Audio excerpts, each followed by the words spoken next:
Spectroscopic data से ये तो पता चल गया कि एटम में मुख्तलिफ एनर्जी लेवल्स हैं। जो न्यूक्लियस से जितनी दूर है उस शेल की एनर्जी उतनी ज्यादा है। उसके बाद हमें सब एनर्जी लेवल्स का पता चला, लेकिन इस सब डेटा ने कहीं भी हमें इलेक्ट्रॉन की मूवमेंट नहीं बताई कि एग्जैक्टली इलेक्ट्रॉन कौन से पाथ को फॉलो करते हुए मूव करता है। इसी वजह से हेजनबर्ग्स अनसर्टेनिटी प्रिंसिपल से बोहर का सर्कुलर पाथ वाला कॉन्सेप्ट डिसअप्रूव हुआ।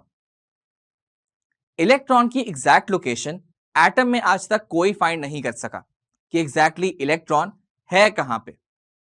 1925 में स्क्रॉडिंगर ने एक मैथमेटिकल इक्वेशन से प्रोबेबिलिटी फाइंड की कि ज्यादा चांसेस हो सकते हैं कि इलेक्ट्रॉन इस जगह पे हो। अकॉर्डिंग टू वेव मैकेनिक्स ये बात ठीक नहीं थी कि कहा जाए कि इलेक्ट्रॉन एक स्पेसिफिक पाथ चूज करता है अपनी मूवमेंट के लिए।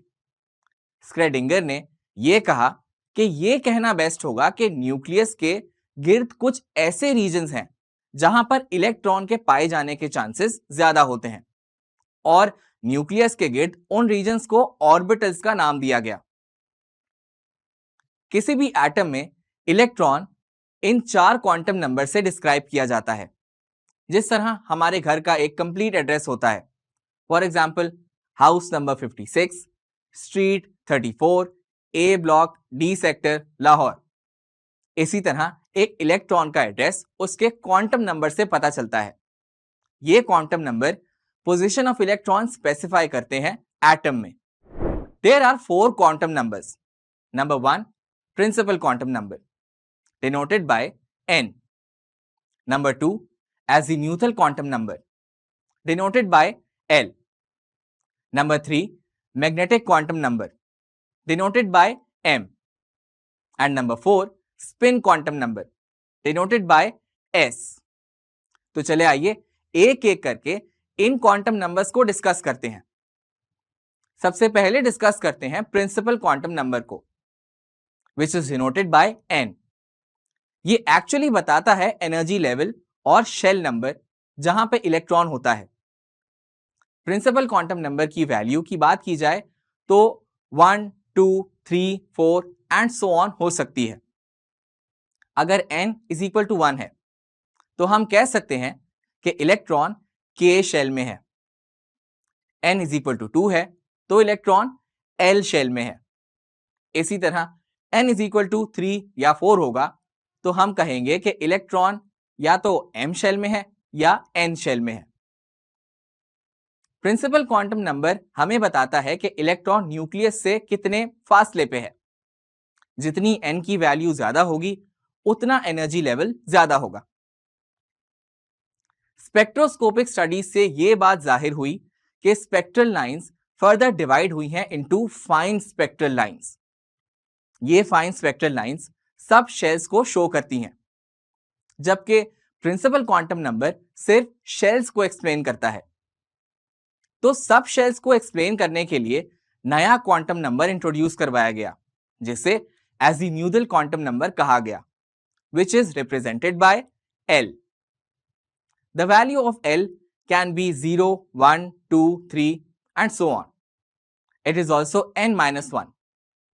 ये वैल्यूज सब शेल को रिप्रेजेंट करती हैं, जो S, P, D and F हैं। अगर L की वैल्यू 0 है तो S सब शेल है। If L is equal to 1, then it will be P subshell. अगर L is equal to 2 है then it will be D subshell. और अगर L is equal to 3 है तो F सब शेल होगा। तीसरा quantum number है magnetic quantum number. Strong magnetic field spectrum को मजीद स्पेक्ट्रल लाइंस में तकसीम करती है। मैग्नेटिक क्वांटम नंबर को m से रिप्रेजेंट करते हैं। मैग्नेटिक क्वांटम नंबर की वैल्यू 0, +-1, +-2, +-3 और +-4 हो सकती है। If azimuthal quantum number L की वैल्यू 0 है, which contains only S subshell, तो मैग्नेटिक क्वांटम नंबर M की वैल्यू भी 0 होगी। If azimuthal quantum number L की वैल्यू 1 है, that contain only P subshell, तो मैग्नेटिक क्वांटम नंबर की वैल्यू -1, 0, +1 होगी। If azimuthal quantum number L की वैल्यू 2 है which will have D subshell, तो मैग्नेटिक क्वांटम नंबर की value -2, -1, 0, +1, +2 होगी। If azimuthal quantum number L की value 1 है that contain only F subshell, तो मैग्नेटिक क्वांटम नंबर की value -3, -2, -1, 0, +1, +2 and +3 होगी। दरअसल M की वैल्यू हमें डीजेनेरेसी ऑफ ऑर्बिटल्स के बारे में बताती है। लास्ट क्वांटम नंबर है स्पिन क्वांटम नंबर। 1925 में यह बात चली कि इलेक्ट्रॉन्स शेल में रोटेट करने के अलावा अपने एक्सिस के गिर्द भी स्पिन करता है, जिसे सेल्फ रोटेशन कहते हैं। यह रोटेशन क्लॉकवाइज भी हो सकती है और एंटी क्लॉकवाइज भी हो सकती है।